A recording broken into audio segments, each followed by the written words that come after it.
That's right, I've got a review to do. Okay, what will we be playing today? Oh yes, how could I forget?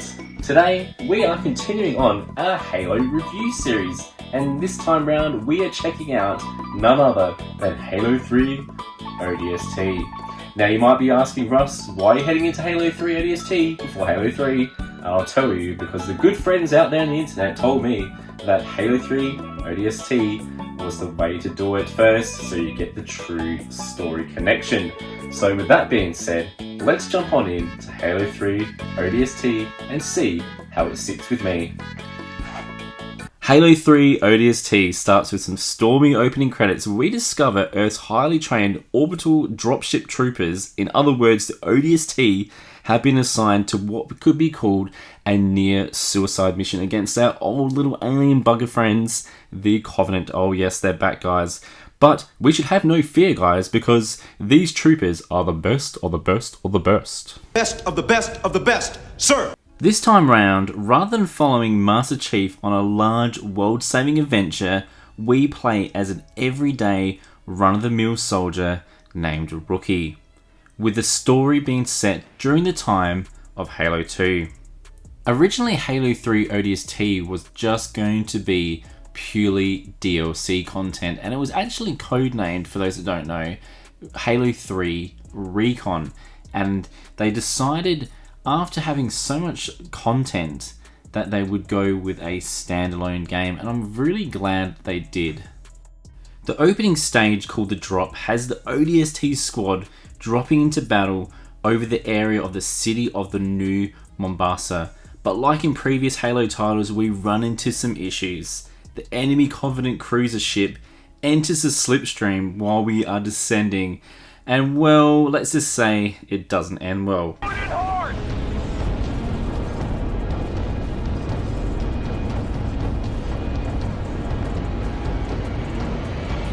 As the character Rookie, we awake 6 hours later in a crash-landed pod. All the while, guys, the Covenant are circling nearby. In order for us to make it out alive, we need to find our other squad members quickly, whose pods have landed in various locations throughout the city of Mombasa. As we make our first move in the city, there's a great sense of feeling quite alone and vulnerable at the same time. Thankfully, we have support in the form of an AI system called the Superintendent.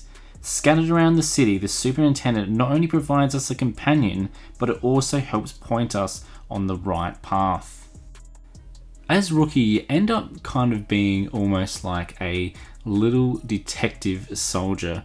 As you're pushing your way through the city of Mombasa, picking off those little pesky Covenant one by one, you find clues along the way that show these battles that your fellow comrades have gone up against, and you basically take a step back in time and play out these little stages of each of these key ODST squad members. And I just absolutely love this because it really made me feel like I was going back and playing Halo 2 again, and having that sort of story difference between the story of Master Chief and the story of the Arbiter, where you got to play as both characters and really connect that story. With Halo 3 ODST, I really love the fact that you really got a chance to play as each of the key squad members, and you weren't just playing as the one standalone character. And each of the squad members had like a unique sort of level to them, and they all had their own little quirks and personalities, which I loved. You know, getting to know them as I'm playing through the game, killing off the Covenant, but also, you know, discovering things as you get through to the cutscenes, and it just really connected together when you get to the later stages of the game. So for this is a huge tick for me. Rather than just having that standalone character, you've got multiple stories joining in together, and you really feel like you're part of this big squad. Graphically, Halo 3 ODST really does look good and holds up well for its age. No longer was it blocky and pointy like we had seen in the previous Halo titles with Halo Combat involved in Halo 2. It had the power of the Xbox 360. Saying that, I mean, if you want to go back and play the previous titles, I always recommend playing the Master Chief Edition and playing them in their glorious redone quality. Back onto the Halo 3 ODST, it really does look good, especially in the areas of the city of Mombasa itself. Just loving the subtle details around the city and that real good lighting effects that you could see coming into this game. That backed up with some really gorgeous backdrops of out into the horizon, where often I would be looking out and just looking in amazement of what the Xbox 360 was capable of. And yes, it's not as good as what we see in modern games today, but it does hold up really nicely. One thing I absolutely loved was the difference between day and night in the game. At night time, it was dark, it was cold, and you really felt alone. And even to the point where your enemies were few and far apart. Then you go to the daytime period, and that is where all the action is. The enemy covenant are awake, and you are for that matter, because if you're not, you've got bullets coming at you left, right and center, and you're going to quickly die. To the point of even the change in the looks of the covenant themselves. In previous titles, they were bright, they were colourful, and easy to spot. This time around, they're more dark and dingy and really do blend in with their environments much nicer. Not to say that there's nothing wrong with a little bit of colour in one's life. Now, we do get a new enemy in this game in the form of a blue alien-like creature called an engineer. Now, these pesky little buggers are going to be your problem within this game, and they were annoying at times, but I'm always a big fan of new things being added, especially when it comes to characters. These guys will drop added shield bonuses to the Covenant on the ground, so it's in your best interest to try and shoot these things down before they shoot off into the sky, because they are so goddamn bullet spongy. Halo 3 ODST continues to try and keep things fresh with changing out some key features. Health is much less this time around, and you need support of things like health packs to try and keep your health up to that top grade. We have the fact that melee attacks take way less damage this time, and we have the added full damage effect, which really didn't affect me too much in this game because there wasn't really many areas that you would have to fall down from. But the big thing, guys, is we yet again have a change of the gun rollout. With Halo 2, the previous title, we were able to use not one but two pistols at the same time. This time round, we can only use one, and I know it's more realistic, but because sometimes I just want to hold on to two big pistols like Lara Croft. This time round, we get a really cool new feature which I absolutely loved, and it was the night vision goggles, really giving you a different view of how to play the game. In the dark areas, it lights up the enemies, and I just loved this. There's also this sense of the enemies being far harder this time, and you really have to strategize. Unlike the previous titles where you could just smash through hordes of the Covenant, you really have to strategize and pick off enemies one by one, otherwise they can surround you and it can become quite tough. So I just love this because it just opens up that sort of thing of, you know, trying to figure out how to play out a level the best, and each time you come at it, it's just a different type of game. Unlike the previous Halo titles, I really didn't have a hatred or less popularity to any sort of gun. I found that they were all handy in their own way, but for those itching to find out, Russ, what was your favourite gun in the game, it would have to be the Spartan laser. This was just a big ass gun that was really hard to control. It was like almost like, it was less accurate than trying to, you know, use a sniper rifle for that matter. You had to lock in on the characters, and if you didn't time it right, the laser would go straight over them. But if you connected them, oh boy, were those Covenant fucking toast. Another weapon I really had a lot of fun with within the game was just the gun turrets themselves. Even though I must admit, I was like, how the fuck do the rookie or the other, you know, squad members, how the hell do they manage just to rip off a gun turret with such ease? And then I was just like, you know what, I really don't care, because this is just so much fun. Grabbing that gun turret and shooting the shit out of the Covenants, it was just such a blast, and I just loved having the turrets within the game. Now, I know for myself, I got quite lost a number of times during Halo Combat Evolved and Halo 2 for that matter, mainly more in Halo 2, I believe. And I know for some people that you must be thinking, God, how dumb are you, mate? But seriously, I did find at times I would get lost. But thankfully with Halo 3 ODST, the HUD menu is easy to bring up and you can find exactly where you need to go, which this I just love. And you know, I always think these are a great thing if you're doing a story-based shooter. All our old fun vehicles return within Halo 3 ODST. The classic Warthog, yes, I actually enjoy using it this time. The big ass tank, the Scorpion, such a treat in this game. And backing it up with the enemy Covenant, Ghosts and Banshees, this is just such a treat. There's just such a great balance between the use of vehicles and running and gunning on foot.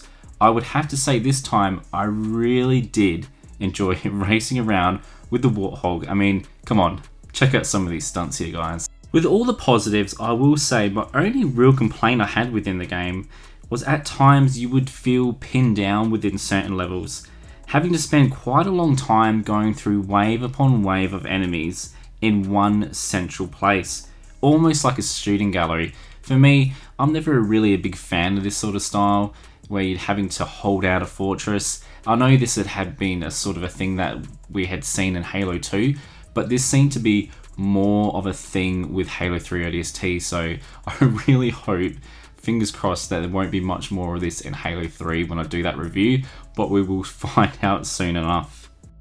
Saying all that, Bungie did a really good job of giving us all the parts that we'd love from previous titles like vehicle missions, sniper levels, huge boss set light pieces, and the huge Warthog level. I mean, all of that is just a recipe for greatness. Overall, the story, without spoiling too much for you guys, is tied up really well, especially towards the end, connecting the story between Halo 2 and Halo 3. It's a story of a team banding together to take on the impossible odds, while slowly picking up the trail of your squad mates with the help of a superintendent, with each clue coming a story, entering a character's different perspective, such as Buck, Mickey, Dutch, and Romeo, while on a secret mission. Ultimately, without you knowing, its entire mission that the rookie was guided on was done by a scared little alien named Virgil, who is the true key to helping change the tide of war, and that is all I will say. The end part had me in just super excitement for Halo 3. Overall, Halo 3 ODST was such a memorable game for myself. I really enjoyed it, and at the beginning I must say I was a bit like, I don't know how this is going to play out without Master Chief being a part of it, but I can honestly say it really didn't matter with this one. It just holds itself so strong with all the key characters. I really just enjoyed every little moment of it, and sure, there was a couple little things here that I would have loved to have seen inputted or removed, but overall it was just such a solid title and just loved it. The story, you know, the graphics of it, just every little piece that came together, especially towards the end where I was just like, whoa, I didn't see that part coming, and just how it really just leads into the next title being obviously Halo 3. I'm so glad I played this before Halo 3 and didn't play it the other way around, because it just wouldn't have been, I think, as good for myself, and I can't wait to play Halo 3. I've never played it, so that's going to be something really exciting for myself.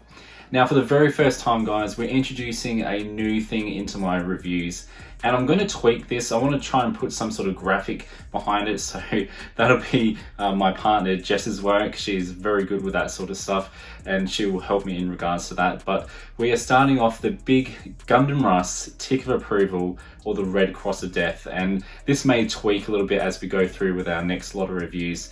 But for Halo 3 ODST, it gets the big Gundamruss tick of approval. Just such a fun game, and honestly I just want to go back right now after this and play through it again, because I had so much of a blast playing it. It's just one game that you guys really need to play, and like I said, go out there, get the Master Chief Collection. If you got your PC, if you're a PC gamer, you can get. I'm sure you can get through Steam with the Master Chief Collection there as well. Do yourself a favor and just play it. It's just so fun. Anyway guys, Gundies that is, thank you very much for watching. A big thanks goes out to my members, my YouTube members that is, for your support financially with these videos. I am thinking of bringing Patreon back. I know it was something that I had removed in the past, and I'm looking to probably bring it back just to continue to support myself in behind these videos. And ultimately, I have to be honest with you guys, I would love this to be a full-time job for myself, making YouTube videos. So one day I may look at putting Patreon back, but if there's anyone here that's watching this and would like me to open it back up, by all means let me know. But it's not such a biggie. Just a big thank you also to all of my subscribers. Without you guys, we wouldn't be here making these videos. Anyway guys, I'm Gundamruss Gaming, and as always, don't forget to subscribe, fools. See you later.